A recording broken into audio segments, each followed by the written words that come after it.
The first crate collapsed before it reached the loading dock. Not completely, just enough. A corner gave way, several figs shifted, and a few split open under their own weight. The co-op inspector looked down at the fruit and sighed. Sarah Whitfield already knew what was coming. She had heard it before. Too many times. The inspector picked up one of the figs carefully. Its skin had begun to crack. The deep purple flesh underneath glistened in the morning sunlight. The fruit looked beautiful. It smelled incredible. And that was exactly the problem. Figs didn't behave like apples, or peaches, or pears. The moment they reached peak flavor, they became fragile. Extremely fragile. The sweeter they became, the harder they were to ship. The inspector set the fruit back into the crate. "I'm sorry, Sarah." She folded her arms. "Let me guess." The man nodded. "You know what I'm going to say." Sarah laughed quietly. Not because it was funny, because it was predictable. The figs tasted extraordinary. Everyone agreed on that. The issue was transportation. The nearest major produce distribution center sat hundreds of miles away. By the time most figs arrived, quality declined. Retail buyers hated uncertainty. Shelf life mattered. Consistency mattered. Appearance mattered. Sarah's figs excelled at exactly one thing: flavor. Unfortunately, flavor didn't help much if the fruit couldn't survive the trip. The inspector handed back her paperwork. "We can't guarantee market acceptance." Sarah looked at the truck. Hundreds of pounds of fruit sat inside. Weeks of harvesting. Months of labor. An entire season balanced on a single problem. The figs were simply too good at being figs. Back at the farm, Sarah parked beside the orchard and stared across the rows. The trees stretched across gentle hills beneath the summer sun. Leaves rustled softly in the breeze. Purple fruit hung heavily from nearly every branch. The harvest was spectacular, possibly the best she'd ever seen, and she still didn't know how she was going to sell it. The Whitfield Fig Farm sat in a warm valley where figs had been growing for generations. Sarah's grandfather planted the original orchard nearly 50 years earlier. At the time, nobody thought much about logistics. Local markets bought most of the fruit. Families canned figs at home. Roadside stands handled the rest. Modern agriculture changed everything. Large grocery chains dominated distribution. Buyers demanded standardized products. Shelf life became king. Delicate fruit often struggled, especially fruit like figs. When Sarah inherited the farm at 34, many advisors suggested removing the orchard entirely. Plant something easier, something more profitable, something less fragile. She refused, because every person who tasted the figs said the same thing. They were remarkable. The challenge wasn't growing them. The challenge was finding people who valued what made them special. Over the years, Sarah tried almost everything. Farmers markets, restaurants, specialty grocers, direct sales. Some worked. None solved the scale problem. During large harvests, the orchard consistently produced more fruit than local demand could absorb. Every season felt like a race against time. Then this year's harvest arrived. Bigger than ever. Better than ever. More difficult than ever. The following week became exhausting. Sarah called buyers throughout the region. Most conversations ended politely. Several distributors expressed interest before learning how delicate the fruit was. Others declined immediately. One buyer actually laughed. Fresh figs. He paused. 400 miles from market. Sarah thanked him and ended the call. By Friday, frustration had become difficult to hide. The orchard overflowed with fruit. Workers harvested continuously. Storage filled. Time disappeared. Then something unusual happened. A food writer published an article. The piece focused on specialty agriculture throughout the state. Sarah's orchard appeared in a small section near the end. Just a few paragraphs, mostly discussing heritage fig varieties. Sarah barely noticed it. Neither did most people. One person did. 3 days later, she received an unexpected phone call. The caller introduced himself as Ethan Cole. The name meant nothing to her at first. Then he mentioned his company, Juniper Creek Distilling. Sarah immediately recognized it. The small craft distillery had earned a strong reputation among gin enthusiasts. Several national magazines featured its products. Limited releases often sold out. The connection confused her. "I think you may have the wrong number." Ethan laughed. "I don't. You called a fig farm." "Exactly." Sarah sat down. The conversation became increasingly strange. Ethan wasn't asking about shipping schedules, or wholesale pricing, or packaging specifications. You wanted to discuss flavor, aroma, sugar development, ripeness. Botanical characteristics. The question sounded more like a chef than a distiller. Finally, Sarah interrupted. Why are you interested in figs? There was a brief pause. Then Ethan answered. Because I think they're missing from gin. The statement caught her completely off guard. For the next 30 minutes, Ethan explained his idea. Most gin producers relied on predictable ingredients. Juniper, citrus, herbs, traditional botanicals. Ethan wanted something different. He believed fully ripe figs could create flavors nobody else was producing. The problem was finding the right fruit. Most commercial figs lacked intensity. They were harvested too early, shipped too far, treated like commodities. Sarah listened carefully. For the first time in weeks, someone seemed excited about the exact qualities everyone else considered problems. The fragility, the ripeness, the softness. Ethan viewed them as advantages. Before ending the call, he requested samples. Sarah shipped them that afternoon. Then she waited. 2 days later, her phone rang again. Ethan sounded almost shocked. These are incredible. Sarah smiled.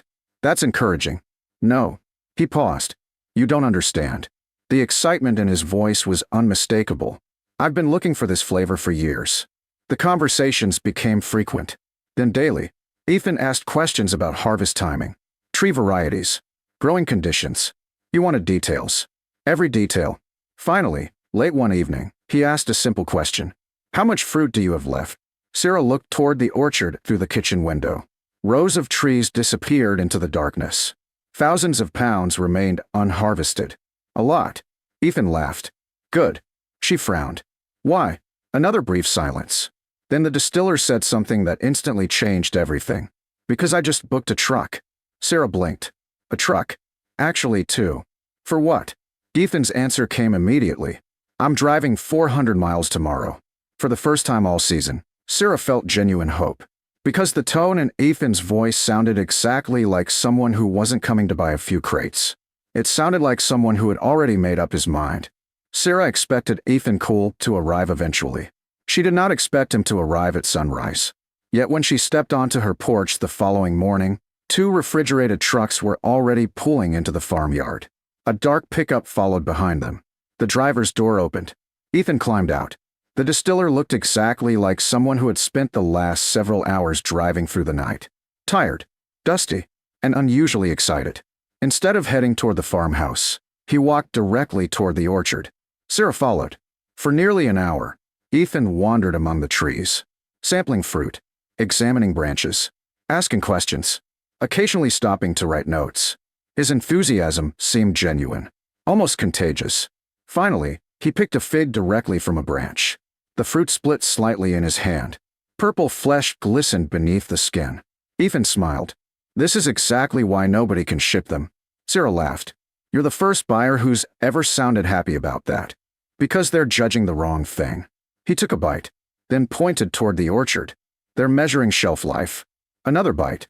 I'm measuring flavor. That simple distinction changed everything. For years, Sarah had been trying to convince buyers to overlook the fig's weaknesses. Ethan wasn't overlooking them. He considered those weaknesses evidence that the fruit had reached its peak. The softer the fig became, the more interested he seemed.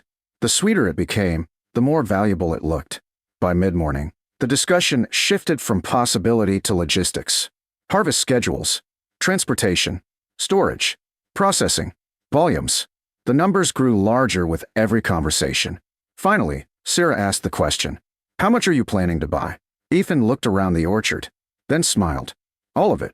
Sarah blinked. You haven't even finished calculating the harvest. I don't need to. The answer surprised her. Most buyers negotiated carefully. Ethan appeared worried about only one thing, making sure somebody else didn't get there first. That afternoon, workers began loading fruit. But Ethan had another idea, one that sounded almost ridiculous. Instead of hauling all the figs away immediately, he wanted to process part of the harvest directly at the orchard. The suggestion confused Sarah. Process them here? Why not? He pointed toward the fruit. The closer we stay to harvest, the better. Within 2 days, temporary equipment arrived. Large glass vessels, food-grade containers, preparation stations. The farm suddenly looked part orchard and part distillery. Neighbors driving past slowed down constantly. Rumors spread immediately. Nobody could understand why a gin producer had traveled 400 miles to buy fragile figs that grocery distributors rejected. The explanation sounded too strange to believe. The following weeks became the busiest of Sarah's life. Harvest crews worked continuously. Truckloads departed daily. Processing continued from sunrise until evening. The orchard transformed into a hive of activity. Most importantly, not a single fig went unsold. For the first time in years, Sarah wasn't worrying about excess harvest. She was worrying about keeping up. One afternoon, while workers loaded another shipment, Ethan handed her a small glass jar. Inside sat sliced figs preserved in a clear botanical mixture. The aroma immediately filled the air. Rich fig notes blended with herbs, citrus, and juniper. Sarah stared at the jar. "This is part of the recipe?" Ethan nodded. "The foundation." She smelled it again.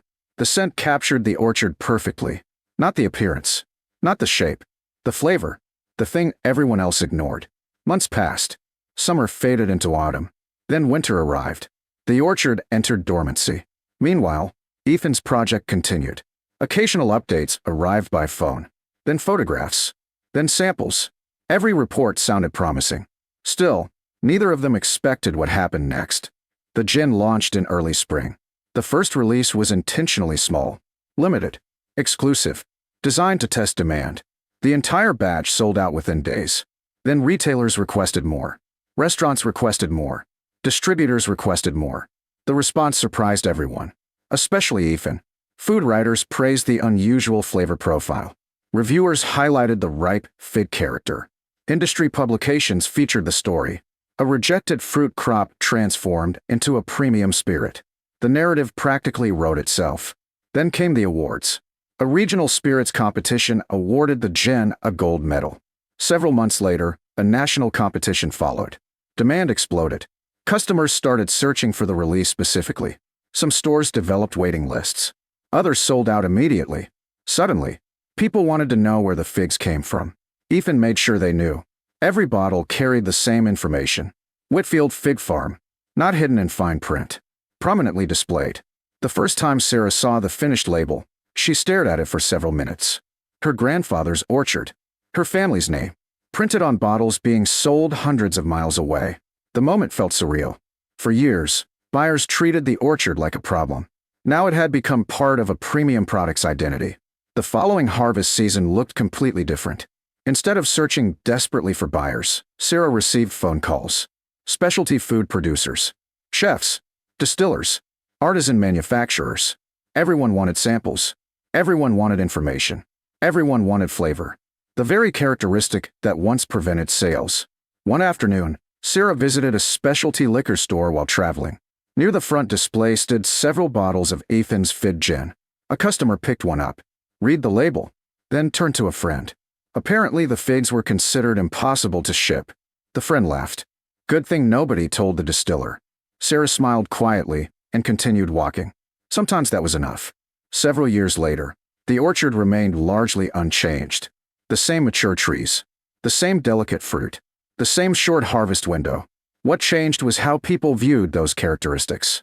One summer evening, Sarah stood among the rows watching workers harvest figs beneath the fading sunlight. The orchard buzzed with activity.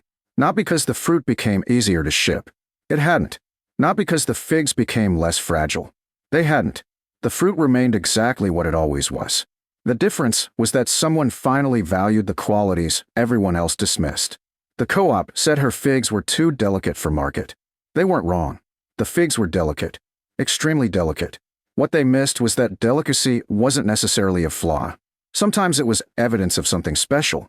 A gin distiller drove 400 miles to prove it. And by the time he finished, the orchard that struggled to find buyers had become one of the most sought-after fig harvests in the region.